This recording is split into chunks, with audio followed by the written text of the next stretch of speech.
Okay, welcome everyone to the Lions Gate, August 8th, 2018, Brilliance in Commerce House of Freedom Trust International webinar. Thank you for those of you who forwarded this invitation out to your lists. Very much appreciated. This is Tonson Fairmont, and we'll be bringing on our illustrious speaker in a few minutes, Randall Hillner. So, we are an organization that is trying to bring a little better sanity, a little better refreshing consciousness and freedom philosophy, freedom technology to a phased transition on this planet between the Dark Age and the Golden Age. Brilliance in Commerce is a project of La Vérité, which means the truth in French. House of Freedom International Natural Law Trust is our featured topic today. We also have the Liberty Debt Elimination System and affiliations with all kinds of other freedom technology.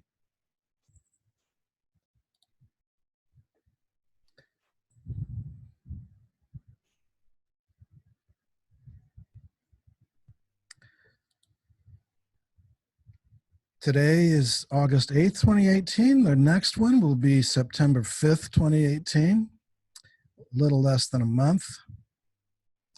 For those of you listening by audio, if you have not already had access to a website and you need access, there is a generic site, houseoffreedomtrust.com, with dashes between each of the words, House of Freedom Trust with dashes between each of the words.com will bring you to the website.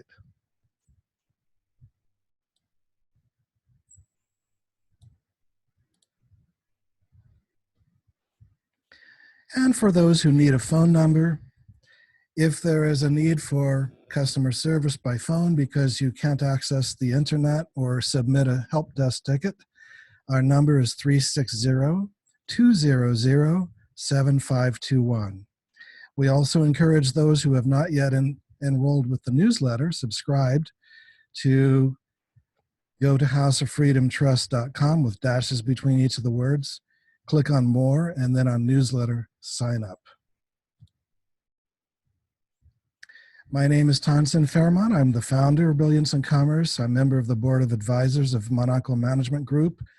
I've been a speaker on a lot of these radio shows and conferences and webinars, and author of Sovereignty, Consciousness, and the Cosmic Renaissance. We'll be introducing Randall here in a moment. Randall Hillner is our illustrious director of the trust department at Brilliance in Commerce, founder of House of Freedom Trust, White Light Unlimited, trustee of One People's Public Trust, creator of International Natural Law Trust, both a student and a teacher of the most advanced concepts for the state-of-the-art, cutting-edge, planetary scale asset protection that works pretty much everywhere. We're going into the education on how to learn the benefits of these trusts. Previously, a best-kept secret of the super rich. Peaceful people are enjoying protected status. In state-of-the-art sovereign trusts, we're providing some of the best guidance in this. For generations, a few thousand people worldwide have been quietly successful in what others said is impossible. So, at this point, I would like to introduce Randall to you. And Randall, I'm going to unmute and start the video.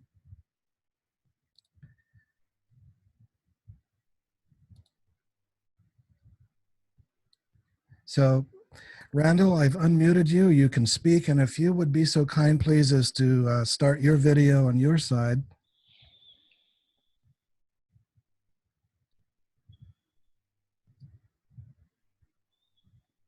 We have the slideshow going, and the first topic is the Spendthrift Trust Clause.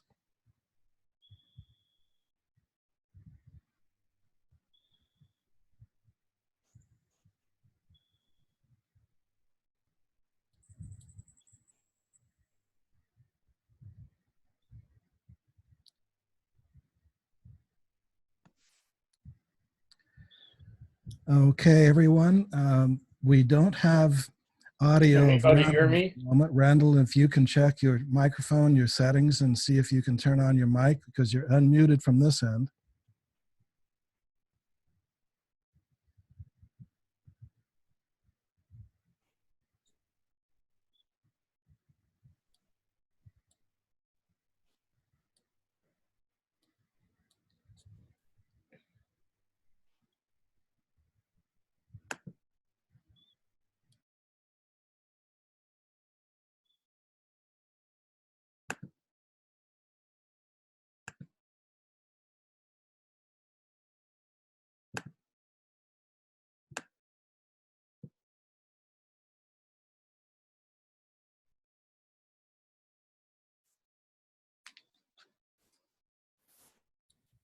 We are recording again. Please continue.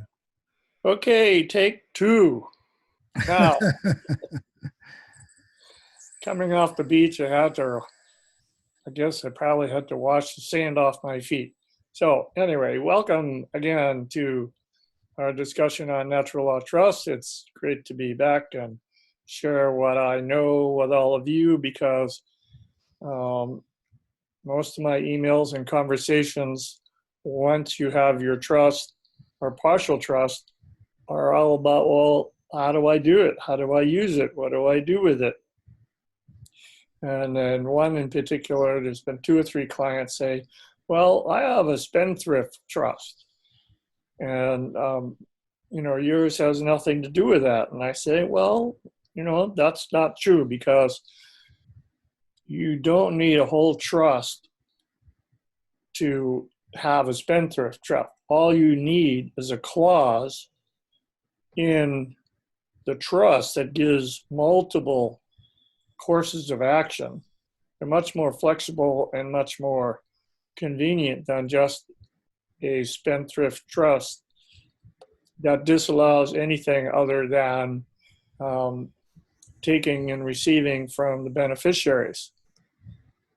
So I'll start there. There's a long history on the spendthrift clause because in the past, the wealthy in particular did not want to have anybody that owned land be able to alienate their land. In other words, they might have had 100 acres and they had it free and clear, it was fee simple, but the person that had sold it to them didn't want them to be able to break it down into 10-acre parcels and sell them off himself. So they tried to keep the alienation from being able to happen to the new owner. Well, that obviously has changed, and the courts have upheld significantly that using the right terminology, that you can take that 100 acres, break it into 10-acre parcels, and then sell it or gift it off to your family or however you want to do it. So in the trust, in the full trust that some of you have, some of you will be getting, there is a spendthrift clause.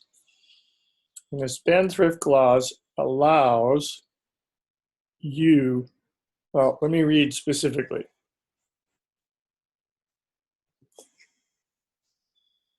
It says income and principal payable to a beneficiary may not be assigned by the beneficiary or attached by or subjected to interference or control of any creditor of the beneficiary or reached by any legal or equitable process in satisfaction of a debt or liability of the beneficiary. So what that comes down to is that basically you set up a trust and you have your trustees are all set, and you or members of a family or other people may be the beneficiaries. And those beneficiaries cannot alienate or sell their shares for money. If they don't want their beneficial interest, then it must go back to the trust.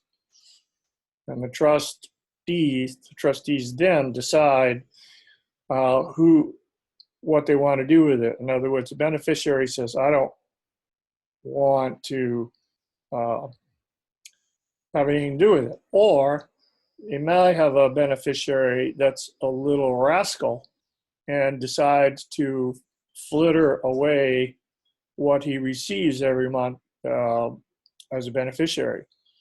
Now, the trustees can put a stop to that, or they can pay him that monthly aspect. Once he puts it in his pocket, however, then it is subject to the creditors. So the idea is that the trustees can give so much to the beneficiary, and if the beneficiary proves to be able to be responsible in his ability to take care of that, then things go along just fine.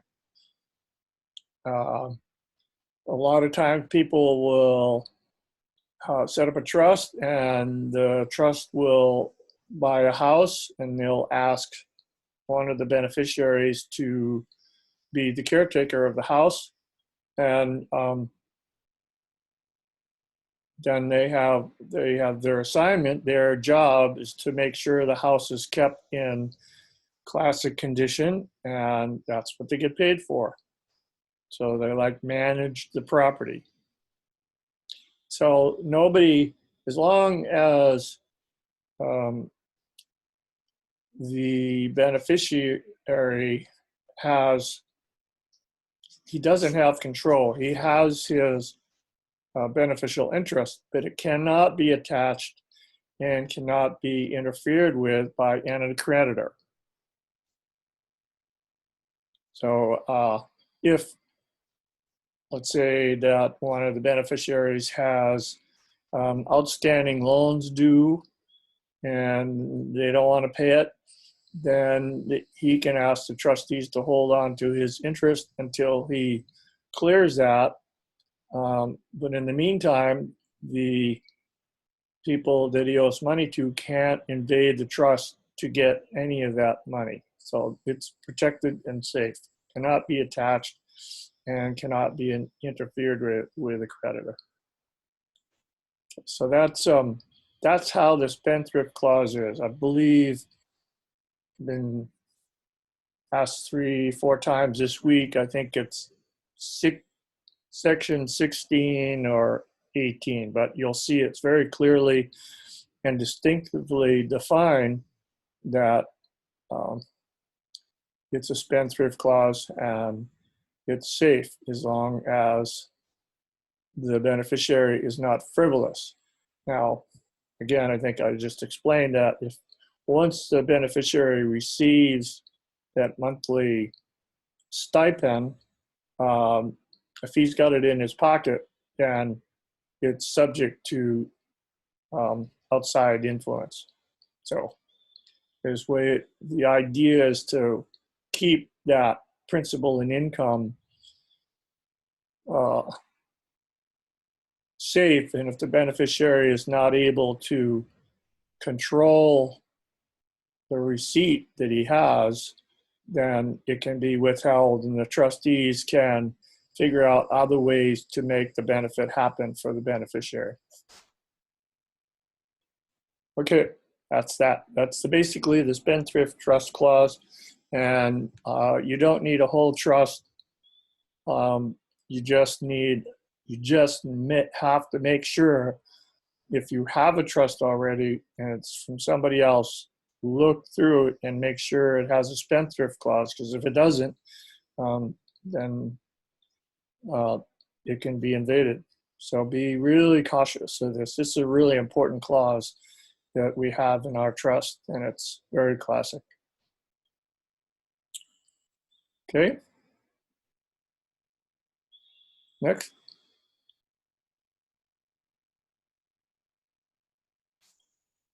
Safeguarding and defending the trust.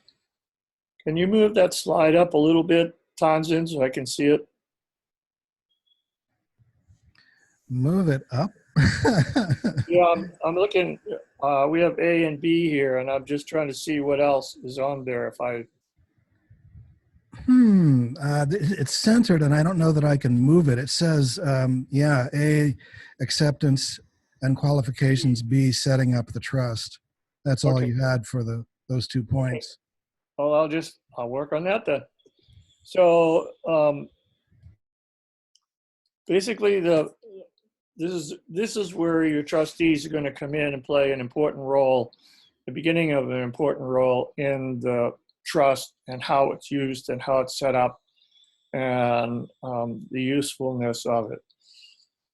First of all, you have to find people that you trust. Either now I'll give you the option on the application that you need 2 trustees. Co-trust, you need 2 trustees is the best.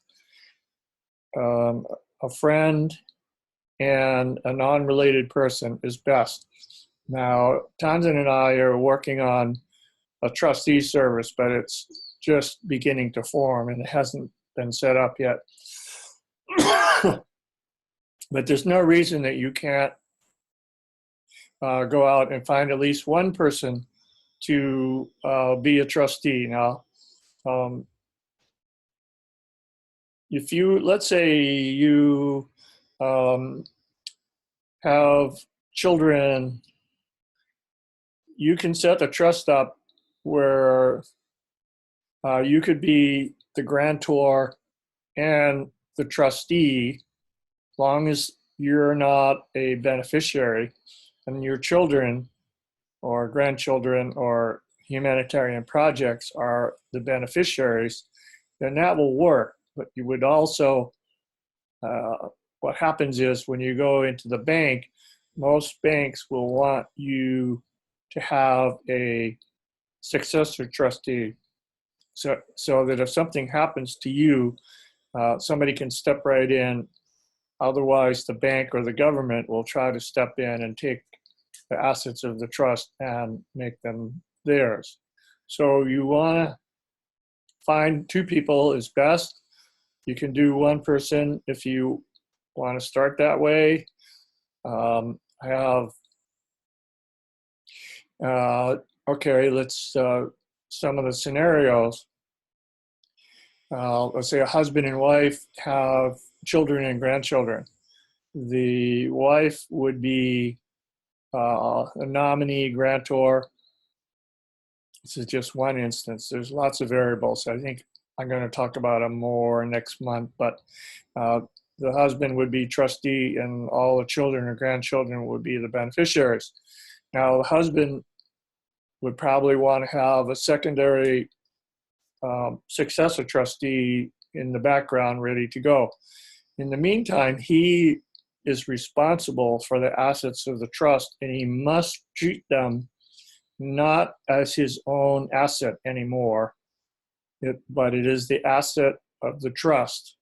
And so when he gives out beneficial interest, and that's a discretionary part about our trust, he doesn't have to give out any of the assets to the beneficiaries for a period of time. It could all just stay in trust and build and build and build.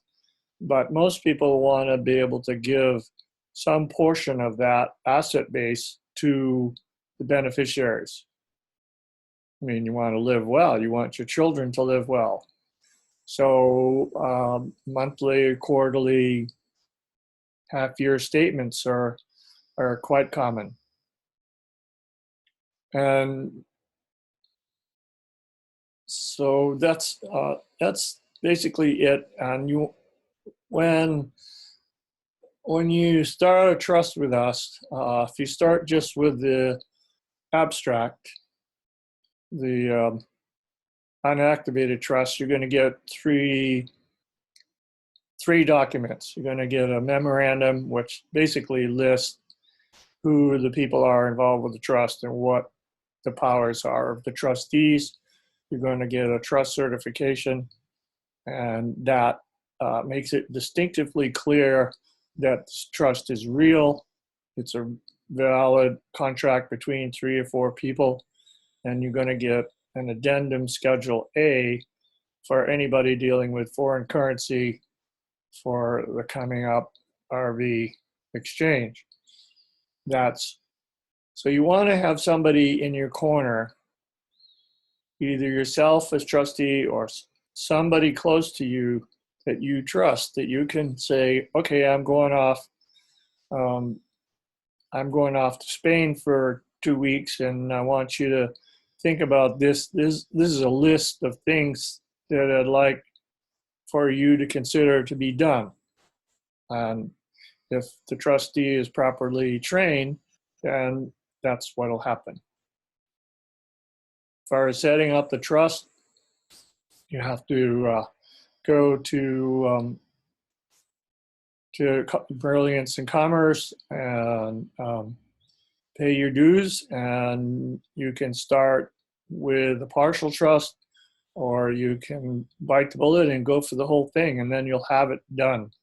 A lot of my clients right now are kind of freaking out because it's happening tomorrow, as usual, and they must have it right at the moment. And I'm saying, wait, as long as you have at least the partial trust, the abstract, and you have Schedule Addendum A, and you have your foreign currency assigned to the trust, and you have an EIN number, then you're fine. You can go into the exchange. They're going to give you a money draft, and then the rest will be held in an account in the bank until you show up with the whole trust document all signed and with the trustees there, and then you will open up an account. I don't know what banks are doing it, but whatever they are, it'll work. Then, let's say you do the exchange in one city, but you're living 300 or 400 miles away, and you have a local bank. Then you're going to go to that local bank and open up an account at that bank, and then you can transfer money down into your own hometown bank. That's how it goes. So if you start with the abstract, you'll have what you need to make the trust valid. You'll get a worksheet on how to get the EIN number, and you'll get a manual. And that's really important. I have a lot of clients that send me questions, and they haven't even, I can tell just the way the questions are, they really haven't even read the manual. I had a client today say, I can't understand this. I don't want to do this. It doesn't work. And I said, well, have you read the work book or the manual? No, I haven't. I said, well, why don't you do that? Why don't you read the manual, read the abstract, write down the list of questions, and then we'll deal with it. I have another beautiful couple, and they keep calling, and they say, well, this. I said, look, they have a whole trust, a complete trust. I said, take another copy, print out another copy that's not signed, and use that as a template and go through it with a red pen. And every time you get to a place where you don't understand something, then you put a question mark, and on the side of the paper you say, Randall, what does this mean? I don't quite understand. How does it relate to the prior paragraph, etc.? And I said, just mark it up. It's a markup.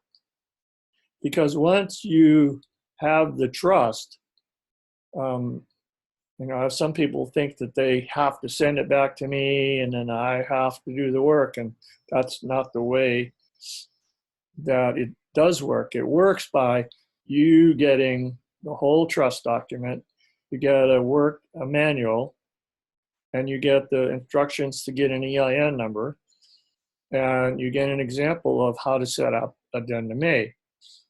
Now, some of some of my clients live in Canada. We have a way to get a foreign grantor trust EIN number. I had a person today that wants to use another trust to be the grantor, and I said that's fine, but when you go to get your EIN number, you will not be able to use that trust and its number to get an EIN number. They want a responsible person with a social security number. So there's ways that we can work around it. But most of you, if you live in the US, then that's not an issue, and you can do it online. It takes about 10 minutes. Now that's basically setting up the trust. It's finding a name, just deciding on who you want to have as nominee, either yourself as grantor or a nominee grantor, because the grantor, once it's established, basically steps aside halfway through the trust. I think it's page 21 or 22. The grantor, whether it's a nominee or a real grantor, relinquishes all control of the assets to the trustees and is then out of the picture. So the active participants from that point on are the trustees. And I'm suggesting, again, that you have two trustees, co-trustees. There's no, even though the paperwork sometimes says first trustee and second trustee, basically you're co-trustees. You can have 3 or 4 trustees if it's needed. I'm working with a group, and I think there's 5 or 6 of us as trustees because it's a substantial process of assets that's going to happen. So it just lightens the load on everybody. And then again, if it's small and you're kind of all by yourself, then you can have somebody be a nominee grantor, you can be the trustee, and then as long as you're not the sole beneficiary, that would work. But again, I caution you to have at least a successor trustee ready to pick up the ball. In fact, some of the banks won't let you be the sole signer on the account. They want to see a successor trustee, at least the name, at least the acceptance and a signature of the successor trustee. Okay, I think that's it for that slide.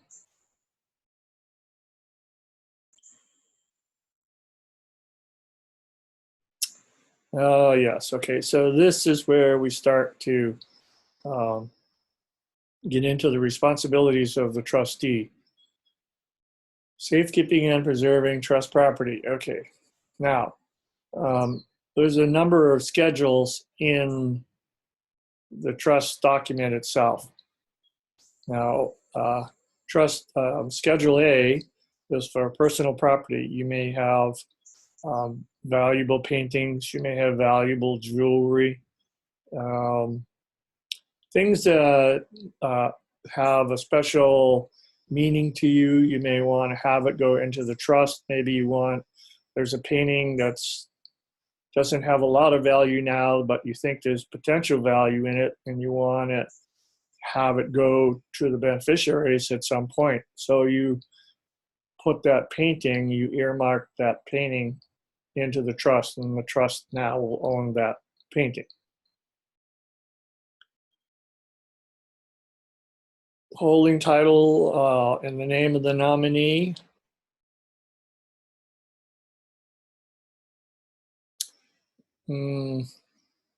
No, that was a mistake on my part. Bad. Anyway, let's go to prohibition of commingling. Okay, this is where you have to be really cautious. Don't take your trust checkbook and go down to Costco and buy $1,000 worth of food and use the trust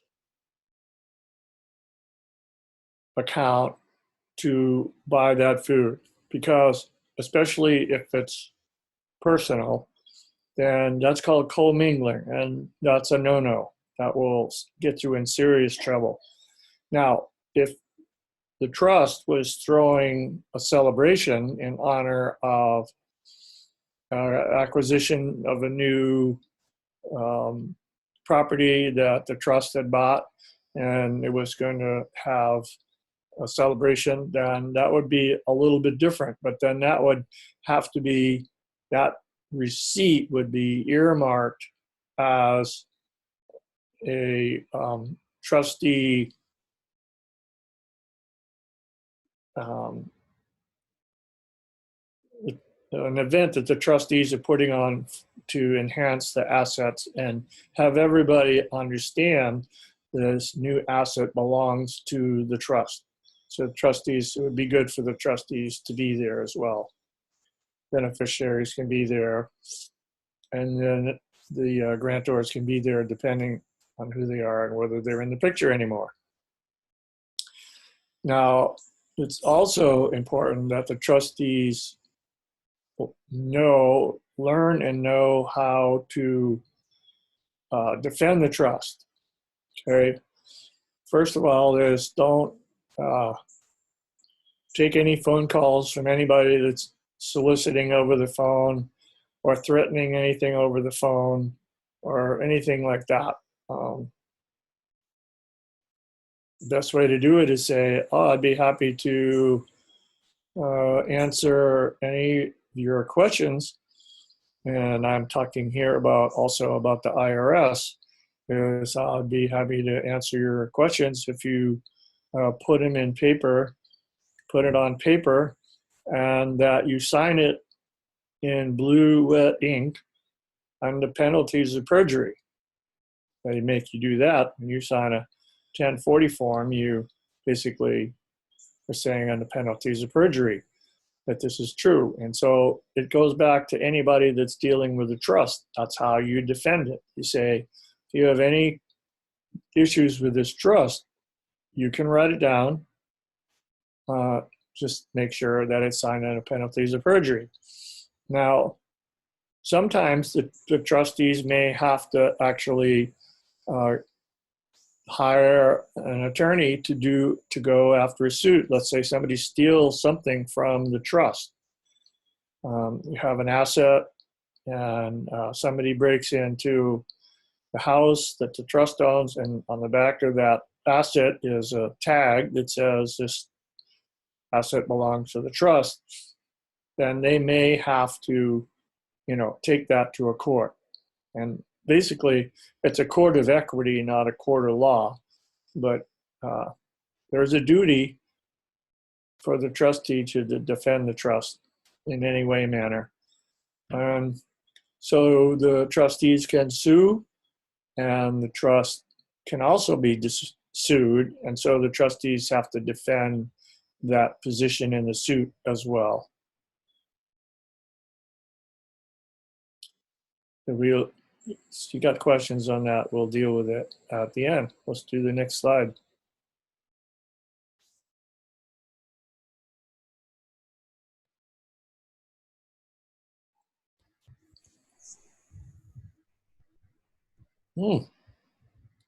Okay, good. Perfect timing. So, Randall, would you like me to share with you the first question in the chat? Sure. This, John says, wouldn't the incidence of ownership rule negate the beneficiary's right to forego trust income without creditor tax authorities' access to the same finances? I missed the first part of that question, but could you repeat it? Well, he's referring to a rule called incidence of ownership. He's saying, wouldn't that incidence of ownership rule negate the beneficiary's right to forego trust income without creditor tax authorities' access to the same finances? Well, that is basically, that's your, the clause, the safekeeping clause that we just talked about. It's like he may be a beneficiary, so he has, he doesn't have incidental ownership of the assets in the trust. He only has ownership of beneficial right to receive what the trustees give him. So it wouldn't negate at all the fact that somebody can invade his portion of the trust. It can't be done. As long as that spendthrift clause and the trustees are willing to step up, that's spendthrift clause will hold its place in any incidental ownership or attack upon itself. Okay.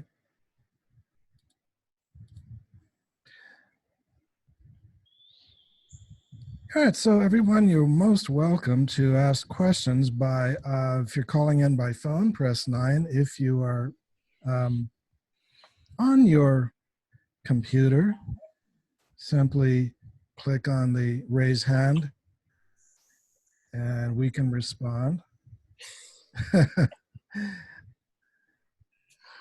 Yes, Randall, you have a question? Yes, I'm wondering how life can be so great sometimes, and yet at other times it's not. Okay. This Paulette says, what kind of training is suggested for new trustees? That's a good question. Well, yes, it is, and this is what I try to get almost all of our clients involved with. First is read the trust. It's 34 pages long. It's intense. It'll boggle your mind the first time you look at it. And then there's a trust manual that's about 15 pages, and that'll twist your mind the other way. And then you do it again. And then, like I said earlier, so you make a double copy, go down and copy that 36 page or print it out, whatever, and go through it with a red pen. And every time you get to a place that stumps you, just write a note. And then when you get 3 or 4 pages of notes or questions, you can email me. Once you've gotten a trust, you have access to me through email. And if you get a full trust, then you have access for me to call. And I'm pretty lenient with my time until I ask you if you've read the trust yet, and you say no, and I say, okay, that's enough. I go read the trust again and the trust manual. And just doing that, you'll see right in the trust document, there's 2 pages of the duties and responsibilities of the trustees. And so if you look at that and read that and just begin to grasp it, that's all you're going to do. And it's basically making sure the assets are safe and preserved, or if they're spent on something that has something directly to do that the trust is purchasing, and the trust manual. And I'm always happy to talk to trustees and explain it out a little bit, but I would just ask that you first read the trust and the trust manual. Really important.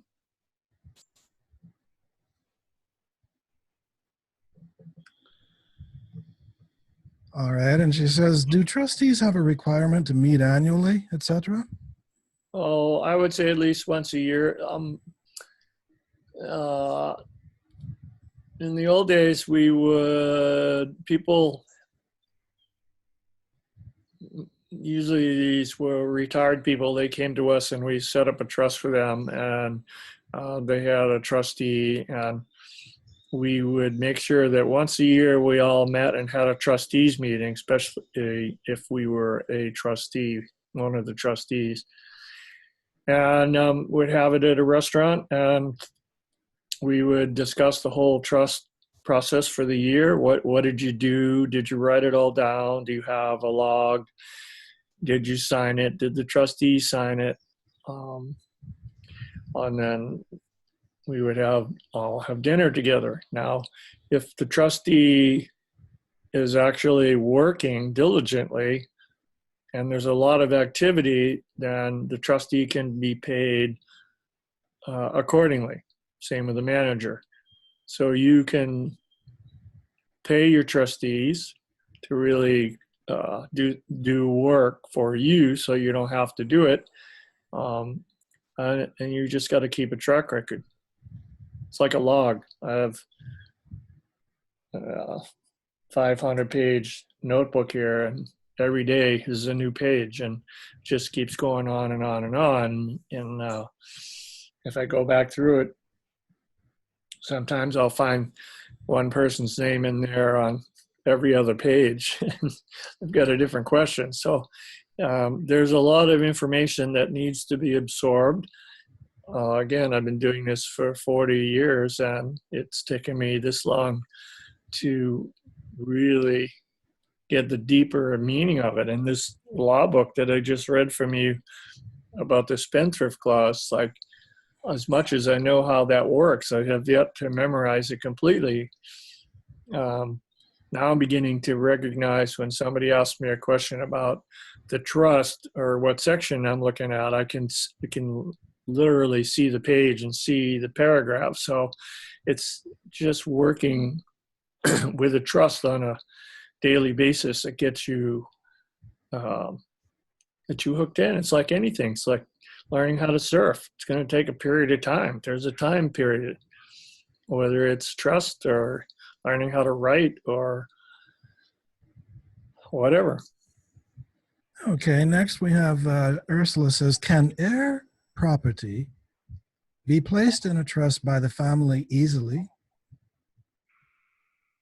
Sure. If the trust is set up, the trustees are ready to accept that property, then yes, then it would be assigned. A person that, let's say, a third party owns it and he wants to put it in, he's an heir, and he wants to put that property into the trust, then he would assign it to the trust, and in return, he would get units of beneficial interest depending on how it's played out. And then, so that's a non-taxable event. And now the trust owns that property, and the heir gets to benefit from however that property is used. It might become a rental property. It might be a place where he is the caretaker. But the trust, again, a trust would have to pay property taxes, and they would own it, and it would have to keep repairs up, et cetera, just like you would if you owned it yourself. So yes, the question is, can I put heir property into the trust? Yes. Okay.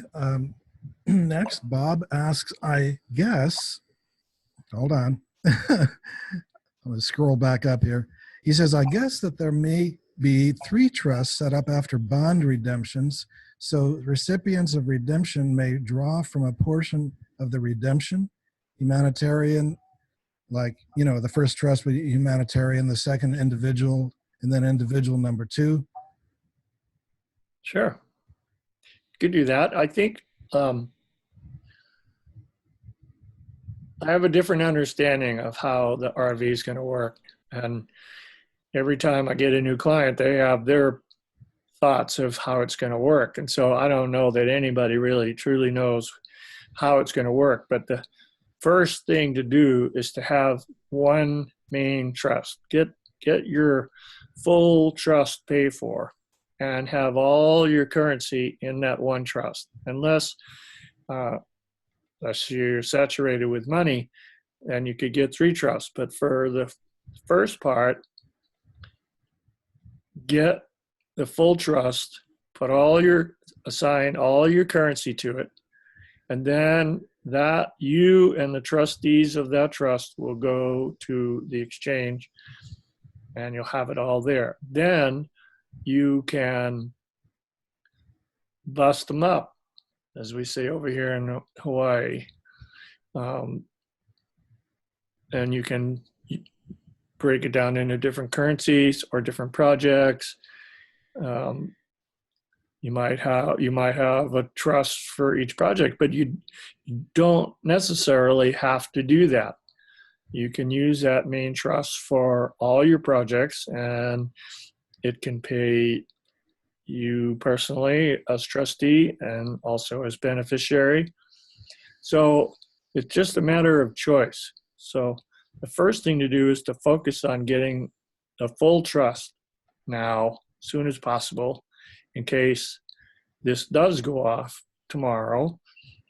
You want to have at least the trust abstract. You want to have your currency assigned to addendum schedule A of the trust name and the EIN number for it. So that takes a little work. It takes, when you sign up for the abstract and you send me that basic information, then I will work up an abstract. It's 3 pages. 2 of them, well, one of them is essential that it's notarized. That's your addendum A for your currency. And I also have people notarize the trust certification. And nobody can question the fact that the trustees didn't present an honest piece of paper to the court or to the notary. And then when you get the full trust, you don't have to go back and re-notarize what's in the full trust. You just take those all pre-notarized pages that you've already got stamped notarization on, and those just would fit behind the pages that are in the full trust. Then you got 38 pages of trust. You've got 20 pages of manual. You've got an example, or you've got a worksheet for the EIN number, and have an example on how to write in all the different currencies on addendum A. I left an important detail out for all of you who called in by telephone. I meant to say asterisk 9, star 9. So the little asterisk on your phone or star before the 9 is how you would raise your hand if you wish to. Okay. And so Marianne, we have you on the air now if you would like to speak. Hi everyone. Hi Randall. Hi Marianne. I just overheard you saying going to the exchange center with the trustee, and I hadn't thought of that one yet. So do we need to go to the bank before to open a trust account together? No, we go directly to the exchange center with the papers? Well, okay, let's put it this way. You can go by yourself for the exchange as long as you have your Schedule A notarized. But Okay. the bank will want to see the trustees as well. So the trustees will need to be there to open up the account. Okay. Okay, so that's good. Now, next question is, I really need you to give me examples of commingling, whatever that is, commingling, and benefit. Yeah, and what's the difference? Give me clear examples of what the difference is with a beneficiary's needs or necessities, because a beneficiary, in my mind, is the one who's going to benefit from the trust, right? So what can they benefit from the trust, if not necessities? Well, that's fine, but that's because they have beneficial interest, and what they do with the money that they get from being a beneficiary is up to them. It's out of the hands of the trustees now. The trustees have paid the beneficiaries, and the beneficiaries can take that anywhere they want to. Okay, so they can buy their groceries.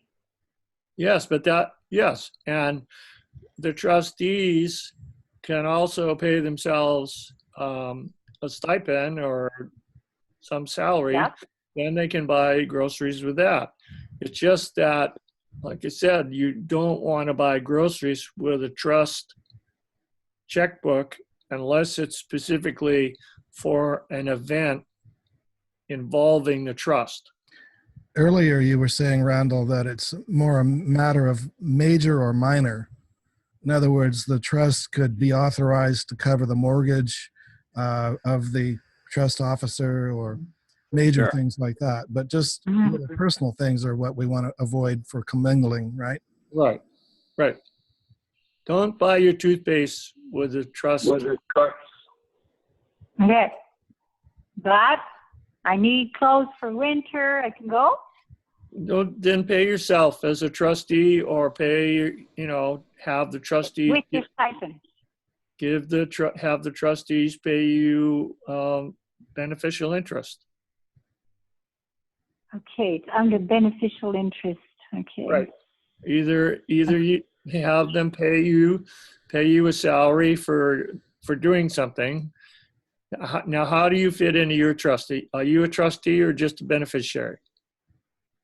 I'm the grantor. I'm the beneficiary, and Okay. I have my trustee. Okay, so your trustees will pay you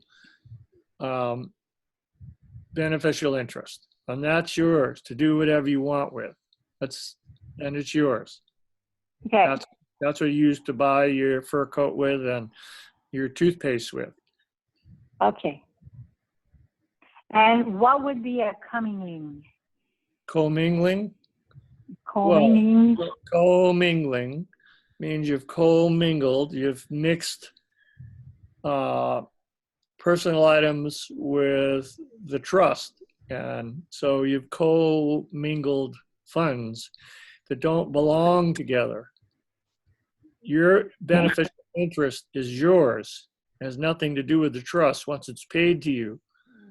But if you use the trust checkbook to buy the fur coat that doesn't belong to the trust, then that would be a commingling of funds. It just means that you're using the trust funds for your personal benefit when it should be either a salary or beneficial interest. Okay, I'm starting to get it. Thank you. I'll sleep on it. Thank you. Sleep on it. All right. Thanks a lot, Randall. Okay, thank you, Marianne. All right, Marianne. Okay, next we have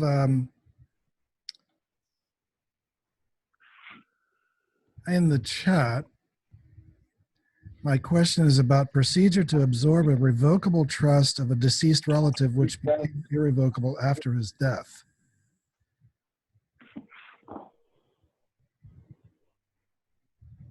I'm sorry, run that by me again. My question, this is Don speaking. My question is about a procedure to absorb a revocable trust of a deceased relative which became irrevocable after his death.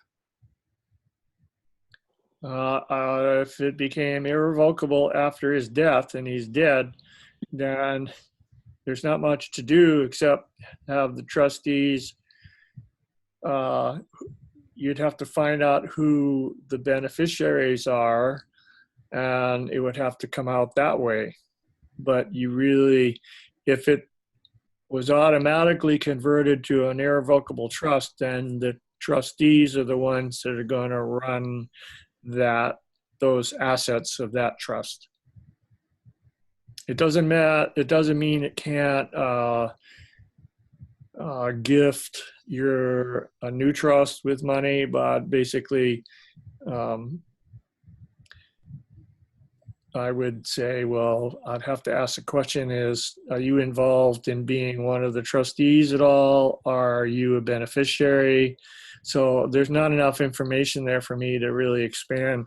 Right. It depends on the power that one holds in that old trust. The new trust can't have power over it unless it voluntarily, yeah. We had a hand up from area code 928. I think you're in Arizona. I'm going to unmute you. Are you available to speak to us? 928? Yes, please. Yes, hi. Hi. Thanks for taking my call. If one is a sovereign an American state national and not a U.S. citizen, uh, is a EIN number still needed if there's no one with a Social Security number responsible to give out? Your IRS won't give you an EIN number without a responsible party with a Social Security number. Correct. Is there a way of creating another series of 9-digit numbers other than an EIN? No, not that I know of. Not that, because when you apply online, or you even apply with an SS4 form and fax it in or mail it in, they look for, one of the specific questions is, who's the responsible party? They want a name of a real person, and the Social Security number must match that name in their records, or they won't give you a number. Mm-hmm. But if this is in fact a sovereign trust, does one really need to step down to the IRS level for their approval? You won't get a bank account without an EIN number for the trust. Mm-hmm. I see. Well, there are two Thank you. considerations here. Number one is, sir, I didn't get your name. Jeff. Hi, Jeff. Yeah, this is Tonson. I just wanted to add to what Randall said, if I may, Randall, that because this is something I've developed myself and worked on and participated in, that number one, that number, because it represents the Sestiqui trust created at birth, is not you. And it is not assigned to you. It's assigned to the fictitious entity that they use in commerce to represent you. And so if you have done the proper documentation on the public record to separate yourself from that entity, and you have taken proper control of it as a secured party, then you have use of that entity and that number as your tool in commerce. Right. That is no longer an enslavement number. It is a number that you have the right to use in commerce. And I have done so with the IRS for the EIN, for the trust, with no problem for decades. Sure. And they don't inquire with me, and I have not subjected myself to their jurisdiction. It's their number in commerce that I have documented myself as being in the proper position to utilize. And I, as a sovereign, you have the right to use the system if you use it responsibly and you're not using it fraudulently and you're not harming anyone in your use of it. Secondly, you do not have to be the responsible party if you don't want to be for the trust. You can appoint someone else. Randall, you can take that over. Explain who can be responsible party on a trust. Anybody can be a responsible party as long as they're alive and they have a Social Security number. For a period of time, we would go out and we would find somebody on the street and would say, "Hey, how'd you like to earn $25?" And I need your name and your Social Security number, and I need to see your card. And sure enough, it'd say, "Sure, I'll trade you that." And there it was. It was easy. So it's nothing. It's nothing to worry about. It's something for the numbering system for the IRS, and it's all intertwined and intermingled. I mean, you talk about commingling. The bankers and the IRS, then you're talking blatant. But the bankers won't open up an account without a Social Security number. You mean an EIN? The EIN number. And the EIN number won't get to you unless there's a real person with a Social Security number. Yeah. However you get it is optional. Well, thank you for those explanations. Sure. Thank you, Jeff. Thank you. All right, next, this Tara says, "Hi, Randall. I am new. I have partial trust with Addendum A. I am trustee and a beneficiary along with 3 other beneficiaries. I ask about the TFN number.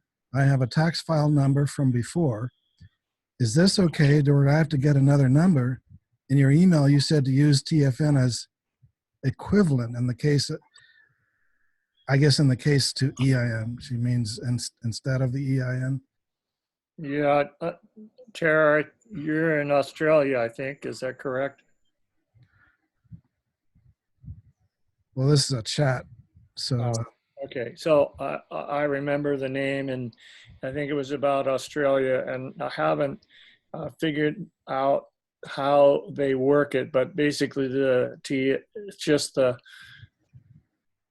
tax number for the Australian government, just like in Canada, it's a much longer process to get a number similar to an EIN number, and each country has its own rules. And I'm dealing with Swedish process right now, and I'm dealing with in Germany some clients in Germany, and they don't even want to deal with a natural law trust. They say won't accept them. So I'm telling this client to find somebody in the U.S. that will be the responsible party and get a foreign grantor trust number, EIN number, foreign grantor trust, and have it open here. And then it can operate. Once it has a number, it has a bank account here, then it can probably work its way into the banking system in Germany. There's other countries over there that have no problem, Liechtenstein and a number of other countries, but it's not the same. And each country is different, and we just deal with it one client at a time in one country at a time. I think she's asking, could she use a tax file number that she got before? And if I'm understanding her question correctly, she would be referring to a number that was acquired in the past for some other entity. Well, then that's like using somebody else's EIN number for your trust. It's going to catch you. It's going to bite you in the butt at some point. Yeah, you have to get a new number unique to the trust. Yeah. I think that's a good question for everybody in all countries to understand. You have to get a new number that's unique for the entity. Yeah. She also says, I have notarized it. It looks fantastic. Have not read everything. No comment on that one. Okay. We had a question here. Would your office please email out the replay of this webinar as soon as they are able to render it rather than waiting to send it out with the next webinar announcement? Yes, absolutely. Thank you. And we'll be more diligent in getting that replay link out sooner here in the next few days. Tara asked, I have 2 other trustees along with side me, and 1 second trustee is a friend and a successor trustee who is my partner. Yeah, that's okay. Okay, I don't see a question there. Just yes.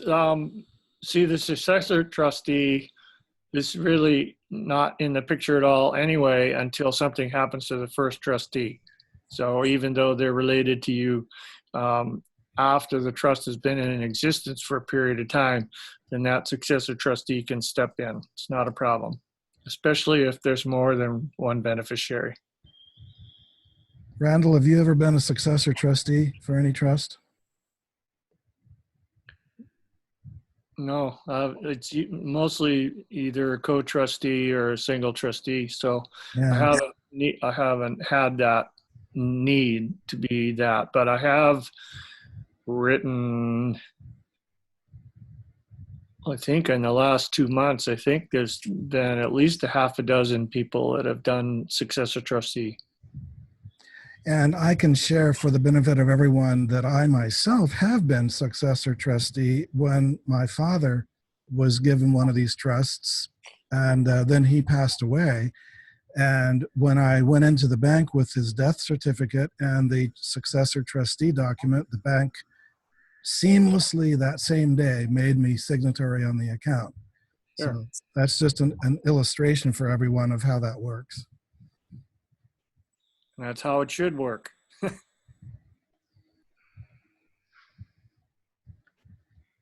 And Okay. then Don says, I'm sorry I neglected to mention that I am the sole beneficiary of my brother's trust, which converted to irrevocable status after his death.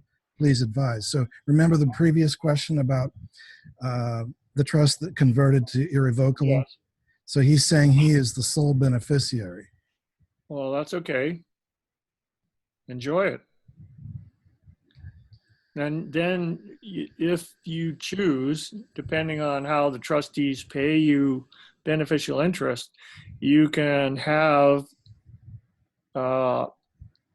you could ask the trustees to add maybe your trust as one of the beneficiaries. So now you have your trust and yourself as beneficiaries on this new or irrevocable trust. And if the trustees are easygoing and that should be able to be handled, then you can split it up. You could say, I want, I don't know how big the estate is, but if it's substantial, you can say, I want 3/4 to go into the trust and I want 1/4 for me. If it's smaller, then you can take more for yourself. It's totally up to you, but you have to get with the trustees. Let me ask, do you know who the trustees are of this irrevocable trust? Yeah, hopefully you do, Don. So you want to track that down. You want to find out where the bank is and how the bankers feel about that. And then talk with the trustees, because as beneficiary, you have a right to inquire into what's happening with the trust and get a rundown, basically get an And when a idea. distribution is made to a beneficiary, the beneficiary has the right to assign what he's receiving to any entity, right?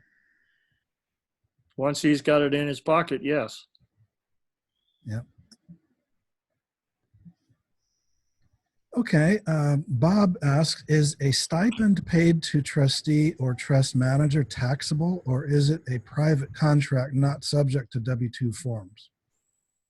No, you might, if it's substantial, you might have to write a 1099, but I never have. I just got a check as to the manager, or I cut a check to myself as trustee if I'm trustee, and I then take it and put it in my own account. But I write it off as a salary to somebody. I think it would depend on the individual's relationship to the tax Yes. status. So, in other words, it's not a trust question. It's an individual tax question, and we're not advisors in taxes. We don't give tax advice. Taxes? What taxes?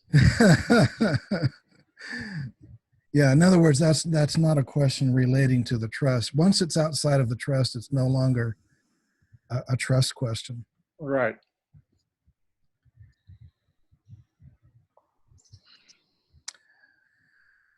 All right, that's the end of the questions that have been submitted for the moment. And it's up to the audience whether you would like to raise your hand and ask some more, or conclude and get back to your summer vacation.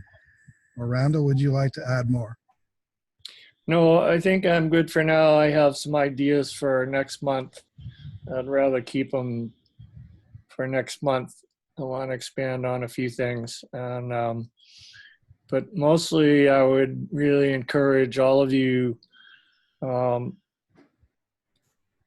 if you even with a partial trust, you have the trust manual and you have the memorandum, and I would just weave through those occasionally and really begin to understand, because when you get the full trust, you get 35, 38 pages, you're going to have a lot of reading to do, and you want to make sure that you're doing it right, because it can get really tricky if you don't pay attention and something goes awry, then you got to straighten that out. So It's kind of like driving a car. You got to pay attention not to go off the road.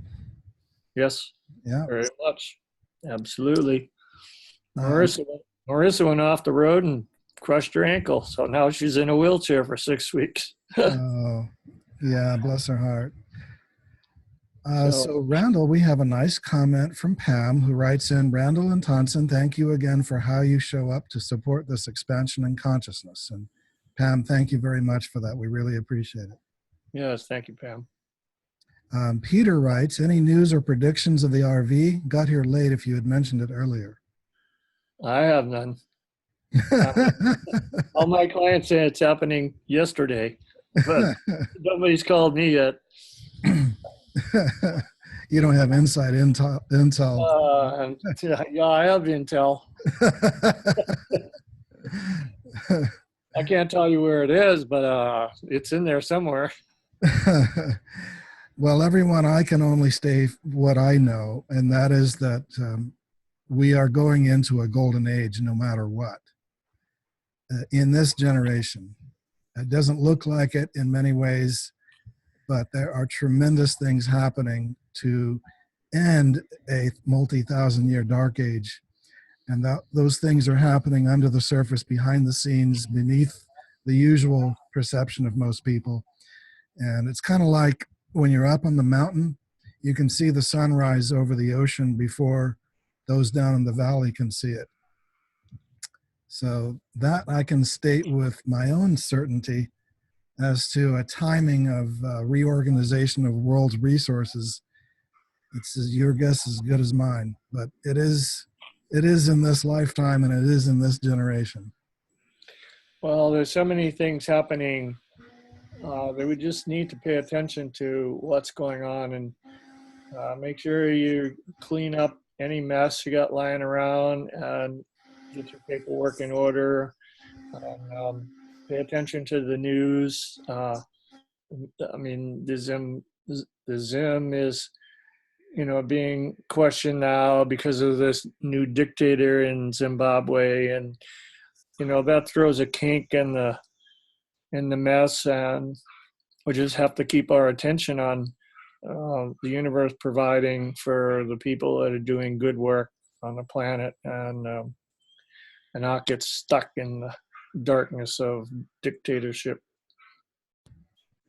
Tower writes, yes, thank you so much. These conferences are so helpful. Thank you. So happy to be aboard. And Tara, it's mutual. As the Hollywood star says, it's mutual, I'm sure. Hey, I'm sure. Randall, you have been working, 5, 6 days a week, maybe 7 sometimes, serving clients. And we've had, 15 years, 20 years doing this. You've been probably doing it longer. And you and I have been doing it for a fair amount of time ourselves. And, I did it for a long time before that. And it just gets better and more refined. And you and I, we work out our kinks as we go along. And now to have all of these, have this webinar and have all the clients that are asking very intelligent questions so that they can take this and move on. And that's why I keep emphasizing, please read the documents, read the documents. Yeah, and on the other hand, you're not asking that much. When you say read the documents, they're not multi-hundred pages like a lot of ridiculous trusts out there.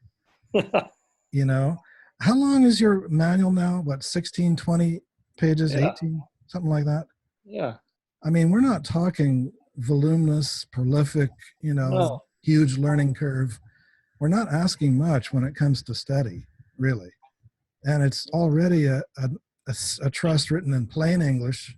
Anyone with a high school education should be able to understand it. No attorney legalese in it. Nope.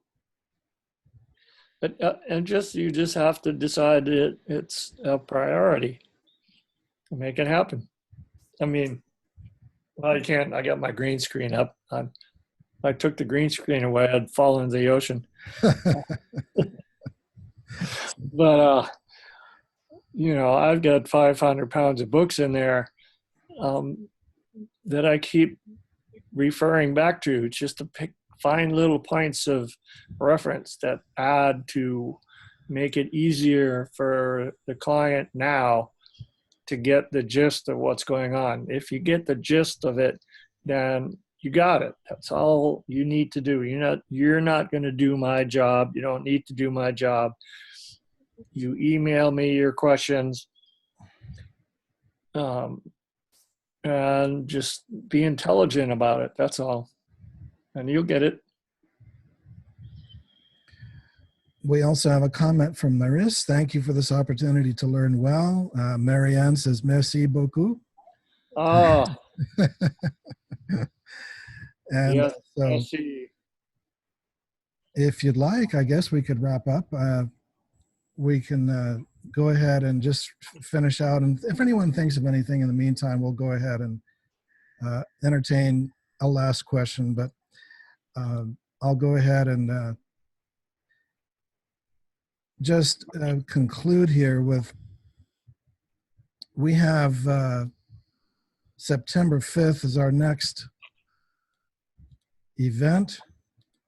We haven't really scheduled May yet. June, July next year, we haven't scheduled the end of this year. We've had questions about the Lions Gate. What's the significance of that today? Only that it's another passage with a numerological significance. There are predictions about 9/11 truth coming out. There are predictions about November in terms of global change. We are very, very happy to observe that basically the trust can be of great assistance to anyone in the meantime, regardless of when global changes come and when great new wealth may be administered. The trust can go ahead and be the steward of one's investment income or one's business income, in certain instances, even one's employee salary. So these are benefits that can be enjoyed now, regardless of when the big thing happens. Asantene sana, forgive me, what language is that? Italian? From Peter. Oh, okay. Here's another question from Tara. From Tara, if we need to add a trustee for the EIN number, last minute, read the parcel trust which is notarized. Can we? Is it easy? Sure. You can add a trustee anytime you want. You use the same form. There's a form in, well, Tara, I don't know whether you have the full trust or not, but basically you can, either you or the trustees can handwrite an appointment of Jane Smith to be trustee number 3, and the other trustees sign it, and that's as official as something that's typed up. Once you have your trust and it's yours, and my job is to educate you the best I can so that you know how to make it work on your own. It's not that big of a deal. You just need the basics and get the gist of it. I'm always open to being, giving answers, etc. So I guess we'll talk next month, and